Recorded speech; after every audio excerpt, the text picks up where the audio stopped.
প্রিয় শিক্ষার্থী, তোমরা সবাই কেমন আছো? আশা করি সবাই ভালো আছো। তোমাদের দোয়ায় আমিও ভালো আছি। তো আজকে আমরা যে বিষয়টি নিয়ে আলোচনা করতে যাচ্ছি সেটি হচ্ছে কুলম্বের সূত্র। হ্যাঁ, তো দেখা যায় আমরা কুলম্বের সূত্রটি একটি তোমরা চিত্র দেখতে পাচ্ছ। এ বিন্দুতে ধনাত্মক একটি চার্জ, বি বিন্দুতে ঋণাত্মক একটি চার্জ, হ্যাঁ, পরস্পর আর দূরত্বে এ বল প্রয়োগ হচ্ছে। ঠিক আছে, ক্লিয়ার? তাহলে দেখো আমরা এখানে দেখতে পারি, হ্যাঁ, কোনো নির্দিষ্ট মাধ্যমে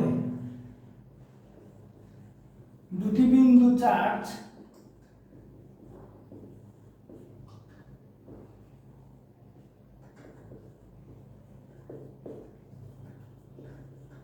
এর আকর্ষণ ও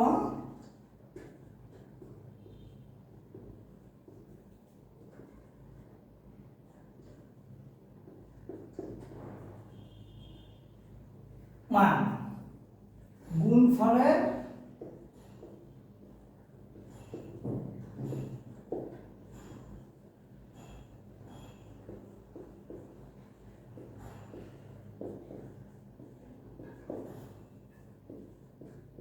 নির্দিষ্ট দূরত্বের বর্গের ব্যস্ত আনুপাতিক।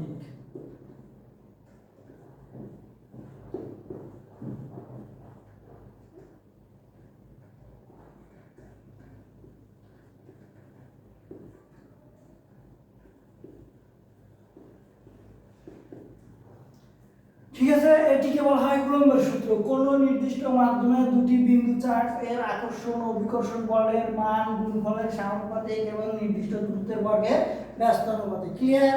আচ্ছা, ঠিক আছে। এখন আমরা দেখতে পাচ্ছি, দেখো কি করব, যে এ বিন্দুতে, হ্যাঁ, এ বিন্দুতে একটি ধনাত্মক চার্জ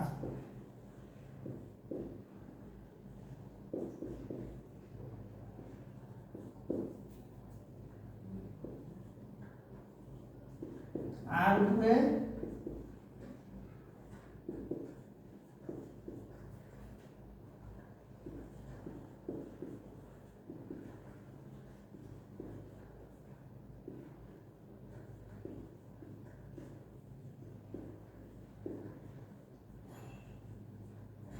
চার্জ অবস্থিত।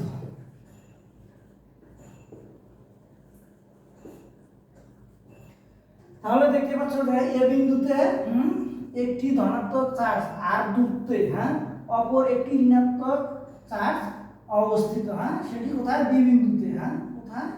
বি বিন্দুতে।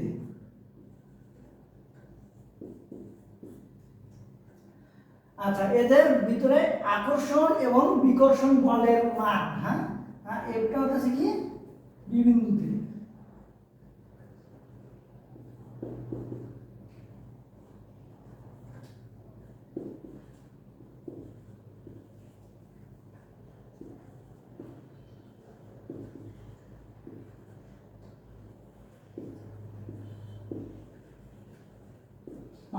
ঠিক আছে, তাহলে দেখো এফ ইজিক্যাল টু কি লিখলাম আমরা? আকর্ষণ এবং বিকর্ষণ মান। অবশ্যই আকর্ষণ এবং বিকর্ষণ করবে, কারণ এখানে একটি ধনাত্মক চার্জ এবং একটি ঋণাত্মক চার্জ অবস্থিত। তাহলে এখন আমরা কি করতে পারি? দেখো প্রিয় শিক্ষার্থী, আমরা কিন্তু লিখতে পারি যে এফ সমানুপাতিক, হ্যাঁ, এফ সমানুপাতিক Q1 এবং Q2। হ্যাঁ, যখন এখানে কি থাকবে? যখন আর স্থির থাকবে, স্থির থাকবে, হ্যাঁ। আচ্ছা, অর্থাৎ আরটা কি থাকবে? ধ্রুবক। আমরা কিন্তু এইভাবে লিখতে পারি এফ সমানুপাতিক Q1 এবং Q2। হ্যাঁ, Q1 Q2 এটি একটি কুলম্বের সূত্রের গাণিতিক রূপ। আচ্ছা, এরপর আমরা আবার লিখতে পারি যে এবং এফ সমানুপাতিক 1/r²। হ্যাঁ, যখন Q1 ও Q2 উভয় স্থির।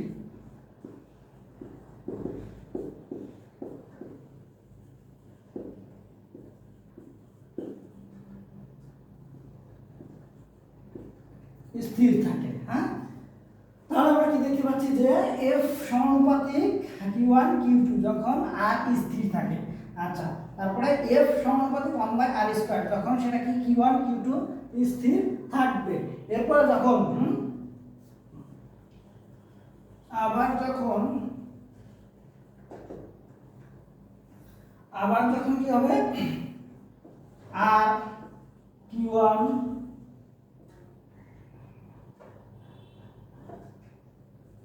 Q2 উভয় পরিবর্তনশীল,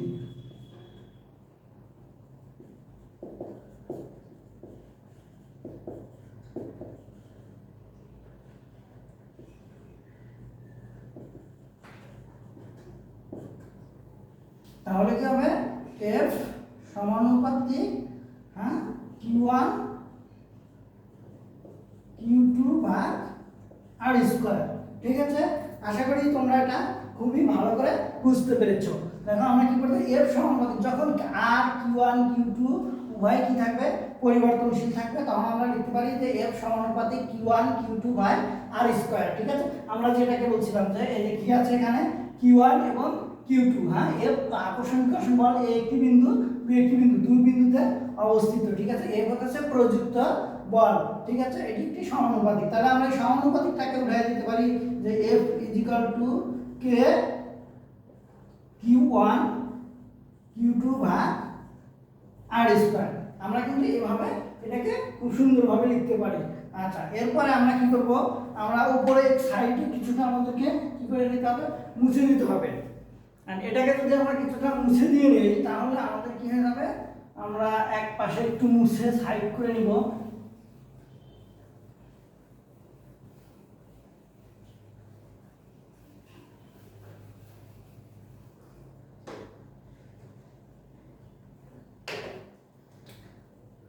প্রিয় শিক্ষার্থী, তোমরা দেখতেই পাচ্ছ যে F দেখো আমরা কিন্তু লিখেছি এভাবে F K Q1 Q2 ভাগ r²। ঠিক আছে, এখানে K এখানে K = 1/4 পাই এপসিলন। ঠিক আছে, এখানে কিন্তু আমরা এটা লিখে নিতে পারি। এখানে দেখো এই ইপসিলন নটকে বলা হয় নির্দিষ্ট মাধ্যমের ভেদনযোগ্যতা। কোনো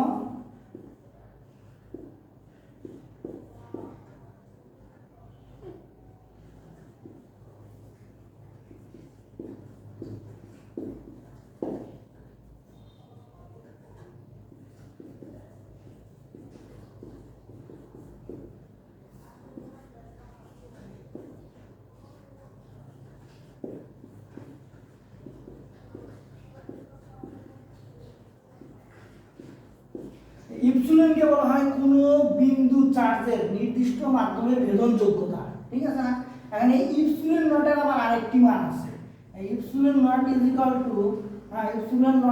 কি হবে, এখন এখানে আমাদের একটি মান আছে, সেই মানটি হচ্ছে 8.854 × 10⁻12 কুলম্ব।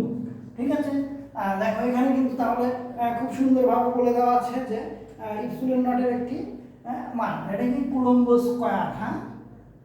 আচ্ছা, এরপরে দেখো তাহলে আমরা লিখতে পারি K সমানুপাতিক K = কি হয় আমাদের আরেকটি মান আছে 1/4 পাই ইপসিলন নট। ঠিক আছে, আর এটার আরেকটি মান আছে কত 9 ×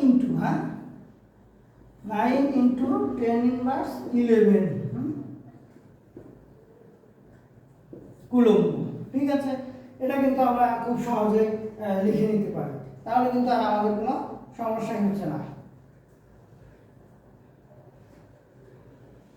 এখানে 10⁻9 হবে। ঠিক আছে, তাহলে দেখো শিক্ষার্থী তোমরা কিন্তু খুব সহজে এটাকে খুব ভালো করে বুঝতে পেরেছো যে F = আমাদের কি আসে, আমরা এটাও লিখতে পারি যে 1/4 পাই ইপসিলন নট Q1 Q2 ভাগ r²। অথবা লিখে নিতে পারি F = 9 × 10⁻9 Q1 Q2 ভাগ r²। প্রমাণিত। ক্লিয়ার? কুলম্ব স্কয়ার হবে। তো এখানে দেখো আমি আশা করি যে তোমরা খুব সুন্দরভাবে এই কুলম্বের সূত্রটা ভালো করে বুঝতে পেরেছো। আশা করি যে তোমরা আমার চেয়ে আরো বেশি ভালো করে জানতে পারবে, বুঝতে পারবে, কারণ তোমাদের অনেক ভালো মেধা আছে, বুদ্ধি আছে। মেধাকে পরিশ্রম করে কাজে খাটিয়ে তোমরা আরো ভালো করে সহজ করে শিখতে পারবে। তো অবশ্যই তোমরা লাইক এবং কমেন্টসের মাধ্যমে জানিয়ে দিবে কে কোথায় থেকে দেখছো।